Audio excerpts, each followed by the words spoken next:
MMA fighters are some scary behemoths. Inside the ring, they cause some insane chaos and damage. In the ring, however, they have rules to follow and they are strictly monitored. But outside of the ring, anything is possible, and these guys can cause some serious problems when they fight in public. Here are some of the most infamous moments of MMA fighters going out and fighting outside the ring. Before we get to the meat of the video, don't forget to leave a like and subscribe for more videos on the coolest sports content. Oh yeah, that's right! You good, buddy? I'm not attacking nobody. Most people remember Matt Serra for being the short king with the heart of a giant. But Matt Serra is one of the most beloved fighters for the absolute masterclass and comeback he had to upset the MMA's golden boy GSP, becoming the unexpected world champion of the welterweight division. Everyone loves this underdog, and this MMA moment might just make you love him more. At UFC 226 in Las Vegas, the now retired Matt Serra had a bit of trouble with a fan who had a little too much to drink. And actually, by little too much, we actually meant a lot, cause my god, the guy was out of his senses. The MMA fan was feeling a little too tough as he decided to try and start something against Matt Serra. The thing is though, Matt Serra may have been retired, but your average run-of-the-mill drunk guy is still no match against an MMA legend. Matt Serra proceeds to absolutely embarrass this guy. Matt Serra was throwing punches, he wasn't throwing kicks. He needed no strikes as he absolutely subdued the drunk dude and got on top of him and pinned him to make sure he didn't cause any more trouble. The drunk dude had no chance, and while he was rambling and being a drunken public nuisance, Matt Serra was calm, collected, and trying to get the guy to calm down as well, talking him down while he pinned him to the ground. It says a lot about Matt Serra that he was still a calm and nice guy even against an absolutely annoying and out-of-pocket drunk dude.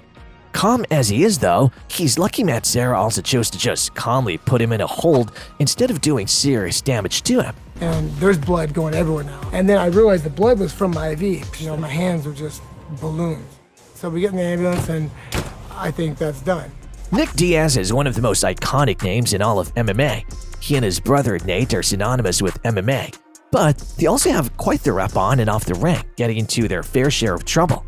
At UFC 57, Nick Diaz experienced what is a highly controversial loss against fellow MMA fighter Joe Riggs, and what was a close match that came all the way down to a decision. But the fight may have been over at UFC 57. Nick Diaz decided he still has unfinished business with Joe Riggs.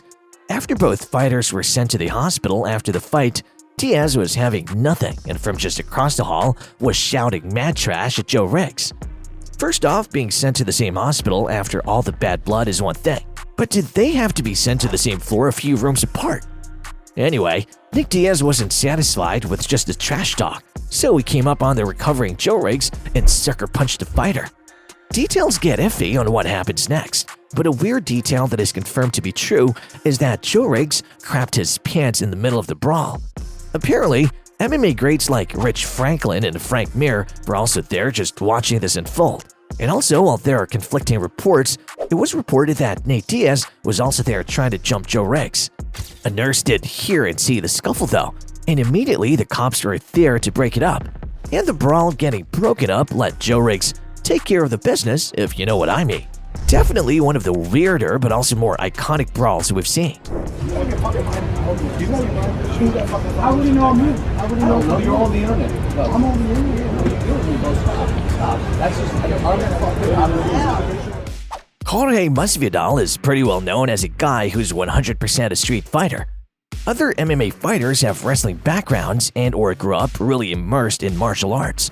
While all of that happened, Masvidal got better and got work as a bouncer, taking care of rowdy peeps with ease. Which is why it isn't surprised when this moment apparently happened. After an intense 5-round bout at UFC 272, where we saw a main event matchup between Jorge Masvidal and Colby Covington, the pre-fight hype and trash talk went crazy, however, as some hurtful things were being said, and even family members were getting dissed. The fight then starts and ends with Colby Covington winning by decision. Jorge Masvidal was apparently not done with Colby Covington. While Covington was waiting outside of a restaurant in Miami, Masvidal came up and started beating down Covington.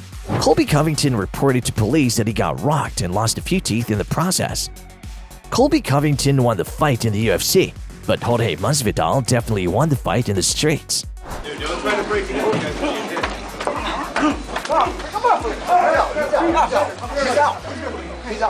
It always sucks seeing the legends of your sport be old and not quite the players and fighters they used to be. Like seeing a 7-foot Shaq struggle to dunk the ball, or seeing Tom Brady no longer able to keep up with the younger guys in the NFL. This was also the case when we saw the MMA legend Don Frye do this. So back at the Cow Palace Arena and Event Center in Daly City, California in 2007, Don Frye was clearly drunk and also on pills as he was talking crap right at Sonny Westbrook, who was known as a boxing coach in Hawaii and more famously was a bodyguard on the show Dog the Bounty Hunter. Although we don't have the full footage, everyone agrees it was Don Frye who instigated. It was apparently one who wanted to take this bout outside. Well, clearly, we can tell Don was drunk and he got knocked out by Sonny Westbrook with ease. Thankfully, after the knockout, the two were broken up, and though another fight seemed inevitable at some point, they did chill out and did not engage any further. The greatest lesson and outcome of this event is that we won't be seeing any more situations like this, as after struggling with alcohol abuse and addiction for years, Don Frye is now completely sober. I just reacted and just went pop, pop. They started throwing punches at each other. I was like, holy shit, this is happening right now. For the last time of the video, we have to talk about this insane situation with MMA legend Frank Trigg, legendary ring announcer Bruce Buffer, and MMA president Dana White. At the Hard Rock Hotel in Las Vegas, Nevada, this altercation takes place in the elevator with Bruce Buffer heading out with Frank Trigg. They end up in the lift, and in the lift, they join up with Dana White and his bodyguard. Bruce Buffer then notices Dana White's watch, and as a fan of really nice timepieces, he mentions this to Dana White. And out of nowhere, Frank Trigg straight up karate chops Bruce Buffer near the neck. Everyone in the lift was confused, and when Bruce Buffer asked why Frank Trigg did it, he simply said, "Well, what are you going to do about it?" Well, in case you didn't know, and as we addressed in a previous video about Bruce Buffer, which you should watch by the way, Bruce Buffer actually had a martial arts background and would have definitely been an MMA fighter himself if MMA was already a sport during his younger years. Bruce Buffer takes no disrespect and he punches Frank Trigg himself and a brawl ensues in that elevator. For what must have been an amazing pay-per-view, the two fought for 10 floors straight, beating each other up, and apparently Dana White was just there watching this all happen. Also, in case you didn't realize, this was a fight between an in his prime ranked middleweight fighter Frank Trigg and Bruce Buffer. As they reached the last floor, they just threw their hands up, apologized to each other, shook hands, and Buffer went on to the hospital to get stitched up. Truly one of the most insane things to ever happen in the world of MMA.